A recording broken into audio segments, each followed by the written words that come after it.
Hi friends, welcome to my channel Take Charge of Your Life. I'm your therapist and mental health coach Navneet. How are you today? So आज मैं आपको बताऊंगी communication in relationships, like how we can have good communication in our relationships. हमारे relationships में सबसे ज़्यादा problem क्या है? हमें क्यों problems आती हैं relationship में? वो सिर्फ इसीलिए आती हैं कि कम्युनिकेशन गैप हो जाता है और हम एक दूसरे को समझ नहीं पाते ठीक से। तो एक दूसरे को समझने के लिए हमें कम्युनिकेशन रखना आपस में बहुत ज़रूरी है और पॉजिटिव कम्युनिकेशन रखना, नेगेटिव नहीं। तो नेगेटिव कम्युनिकेशन जब भी हम रखेंगे अपने पार्टनर के साथ या अपने घर में अपने फैमिली मेम्बर्स के साथ, तो वो हमेशा हमारे रिलेशनशिप्स को खराब ही करेंगे। सो आज हम बात करेंगे कि रिलेशनशिप्स में पॉजिटिव कम्युनिकेशन हम कैसे ला सकते हैं और अपने रिलेशनशिप्स को कैसे बेटर बना सकते हैं। The first point is use I statements, not you. इसका मतलब ये है कि आपको हमेशा अपने से शुरू करनी है बात। मतलब जैसे कोई बात हुई, सपोज आपने अपने पार्टनर को बोला कि ये काम कर दो, कोई काम आपने उनको बोला करने के लिए और वो नहीं हुआ वो काम, तो हम लोग कैसे करते हैं? हम लोग फिर नेगेटिव जब कम्युनिकेशन करने लगते हैं तो हमें गुस्सा आ जाता है एकदम से कि काम क्यों नहीं हुआ, और फिर हम बोलेंगे तुम तो हो ही ऐसे, तुम तो मेरा ध्यान ही नहीं रखते। तुम यू स्टेटमेंट्स मतलब तुम वाले स्टेटमेंट्स, तुम्हें वाले स्टेटमेंट्स कि तुम तो हो ही ऐसे, तुम्हें तो मेरी परवाह ही नहीं है, तुम तो मेरा ध्यान ही नहीं रखते हो, तुम्हें तो घर में कोई रिस्पॉन्सिबिलिटी लेनी नहीं है, और कि तुम तो हमेशा ही ऐसे करते हो। तो वो ये जो जितने भी सारे तुम वाली स्टेटमेंट्स है ना, ये हमेशा नेगेटिविटी क्रिएट करती है ज़्यादा। लेकिन अगर आप आई स्टेटमेंट्स पे इसको लेके आएंगे, जैसे आप कहेंगे कि I did not like it, कि मतलब मैं या मुझे, कि मुझे ये पसंद नहीं आया कि मैंने तुम्हें ये काम बोला था और वो नहीं हुआ या टाइम पे नहीं हुआ, या आप ये कह सकते हैं कि आई फील निग्लेक्टेड, कि मुझे ऐसा लगता है कि मैं निग्लेक्टेड हूँ, कि तुम मेरा ध्यान नहीं रख रहे हो, मुझे ऐसा लगता है, और मुझे ऐसा अच्छा लगेगा अगर तुम मेरा ध्यान रखो, मुझे ऐसे अच्छा लगेगा अगर तुम मेरा ये काम कर दो। तो अपना फोकस आए पे लेके आइए, अपने बारे में बोलिए स्टेटमेंट्स। तुम ऐसे अगर आप फिंगर पॉइंट करके बात करोगे, उसकी तरफ फिंगर पॉइंट करके अगर आपने बात करी, तो वो नेगेटिव कम्युनिकेशन में आ जाता है और it creates a very very discomfort between the couple, और बहुत ही ज़्यादा कम्युनिकेशन गैप्स आ जाते हैं। The next point is don't जज, नेवर यूज ऑलवेज और एवरी टाइम। इसका मतलब ये है कि कोई भी बात होती है तो आपको हमेशा प्रेजेंट मोमेंट में उस बारे में ही बात करनी है। हमेशा ये नहीं कहना कि हमेशा ही ऐसे होता है, तुम तो हमेशा ही ऐसे करते हो, हर बार ऐसा होता है, एवरी टाइम। तो अगर आप उसको जर्नलाइज कर देंगे, अगर आप देखो अगर उसने कोई काम उस टाइम नहीं किया, तो इसका मतलब ये तो नहीं कि वो हमेशा ही काम नहीं करता या हमेशा ही काम नहीं करती है या हमेशा ही आपका ध्यान नहीं रखती है ना। तो उसको हमेशा करके उसको जर्नलाइज नहीं करना, उसको जज नहीं करना है। आप हमेशा जो इंसिडेंट हुआ उसके बारे में बात करिए। ऐसे हुआ था, 5 साल पहले भी ऐसे हुआ था, 10 साल पहले भी यही हुआ था, शुरू से ऐसा होता आया है। तो अगर आप उसको ऐसे जजमेंट में लेके जाएंगे तो वो एक नेगेटिव कम्युनिकेशन क्रिएट करता है। सो ऑलवेज बी पॉजिटिव, और जो प्रेजेंट मोमेंट में जो सिचुएशन है आप उसकी बात करिए, ना कि पूरी सारी सिचुएशंस की। Then the third point is tell your needs openly. आपकी जो भी नीड्स हैं वो आपको ओपनली अपने पार्टनर को एक्सप्रेस करनी चाहिए, क्योंकि चाहे आपका पार्टनर कितना भी अंडरस्टैंडिंग हो, बिना बताए उसको नहीं समझ में आएगा कि आप क्या चाहते हैं।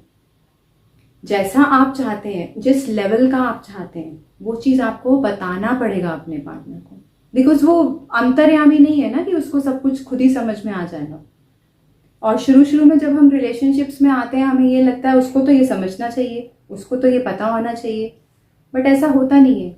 You have to tell your needs openly. Then the fourth point is compromise not sacrifice. दोनों में फर्क है. हमें कॉम्प्रोमाइज करना है रिलेशनशिप्स में, सैक्रिफाइस नहीं. वो अब क्या फर्क है इन दोनों में?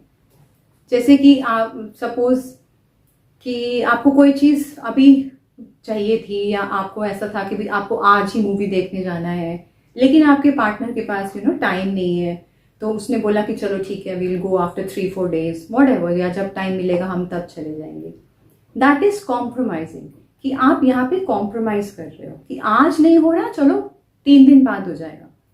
लेकिन सैक्रिफाइस वो होता है कि जहाँ पे आपकी नीड्स को बिल्कुल ही इग्नोर किया जाता है, जहाँ पे आपको बिल्कुल ही सुना नहीं जाता या बिल्कुल ही आपको इम्पोर्टेंस नहीं दी जाती, और फिर आपको उसको निग्लेक्ट करना पड़ता है कि बिल्कुल सैक्रिफाइस कर दिया मैंने अपने नीड्स को या अपनी वांट्स को.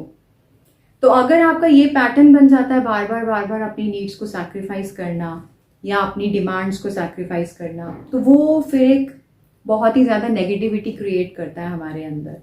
फिर हमें लगता है कि हम रिलेशनशिप्स में we are not loved, we are not wanted, हमारी तो कोई ज़रूरत ही नहीं है, मैं तो सिर्फ सैक्रिफाइस करती रहती हूँ, मैं तो हुई इसीलिए बच्चों के लिए करते रहो, हस्बैंड के लिए करते रहो. तो वो एक नेगेटिविटी आ जाती है फिर.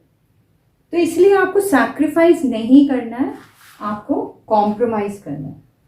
और कॉम्प्रोमाइज भी आपको तभी आप कर सकते हैं जब आप अपनी नीड्स को अपने पार्टनर को अच्छे से बताएंगे. ठीक है.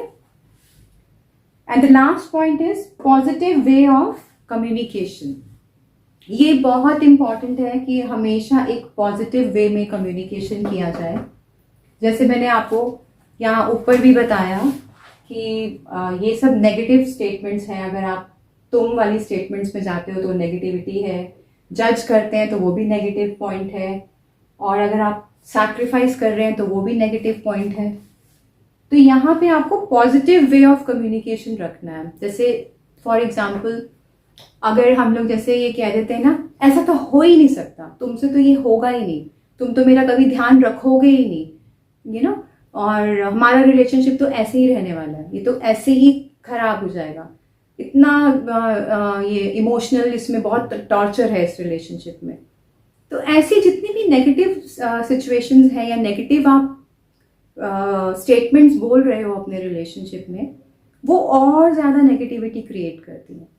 तो हमें इसे पॉजिटिव वे में बोलना है. जैसे अगर आप कहें कि तुम तो हमेशा ऐसे ही करते हो, बोलते हैं ना हम लोग ऐसे, तो हम उसको ऐसे कह सकते हैं कि देखो हर बार ऐसा होता है, या तुम मुझे टाइम नहीं देते हो या तुम बिजी रहते हो, तो मुझे बुरा लगता है. So why don't we change it. हम लोग इसको थोड़ा सा चेंज करते हैं कि हम अपने लिए भी टाइम रखें और अपने ऑफिस के लिए भी टाइम रखें. Let's work on our relationship. अपने रिलेशनशिप के ऊपर हम लोग काम करते हैं. हमें ऐसे पॉजिटिव वे में बोलना है. अगर हम यही बोलते रहेंगे नहीं ये तो चल ही नहीं सकता, ये तो खराब ही हो जाएगा, हम तो परवाह ही नहीं करते एक दूसरे की, तो वो हो ही जाएगा फिर वो वैसा. लेकिन अगर आप उसको पॉजिटिव वे में बोलेंगे कि नहीं हम काम करते हैं इसके ऊपर, let's sit and talk about it, let's communicate, आपस में हम लोग बैठ के बात करते हैं, हमारी नीड्स क्या है हम एक दूसरे के साथ डिस्कस करते हैं, तो आपका रिलेशनशिप हमेशा पॉजिटिविटी की तरफ ही जाएगा. तो ये सब चीज़ें इतनी आसान नहीं है, इतनी जल्दी जल्दी जैसे मैं बोल रही हूँ एकदम से आपको नहीं आ सकती हैं. इट टेक्स टाइम लगता है कम्युनिकेशन एक रिलेशनशिप में बिल्डअप करने में, and that too a positive way of communication. Immediately आप दो लोग इकट्ठे आ गए, आपने एक रिलेशनशिप बना लिया और आप सोचें कि हमारा बहुत ही अच्छा कम्युनिकेशन हो जाएगा, ऐसा नहीं हो पाएगा. टाइम लगता है हर चीज़ के लिए, और आपको गाइडेंस चाहिए, आपको एक प्रॉपर एक जैसे कहते हैं ना एक चैनल चाहिए कि हाँ कैसे हमें कम्युनिकेशन अपना बढ़ाना है अपने पार्टनर के साथ, और पॉजिटिव कम्युनिकेशन बढ़ाना है. जब अगर हमारा कम्युनिकेशन अच्छा हो जाएगा हमारे रिलेशनशिप्स में, किसी भी रिलेशनशिप में, मदर फादर सिबलिंग्स या पार्टनर्स, कोई भी रिलेशनशिप हो, फ्रेंडशिप्स हो, तभी हमारे रिलेशनशिप अच्छे हो सकते हैं, if we have good and positive communication.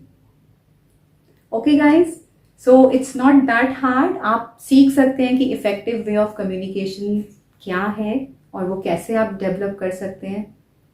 You can contact me if you have any issues. My email ID is there. Thank you so much. Bye. Take care.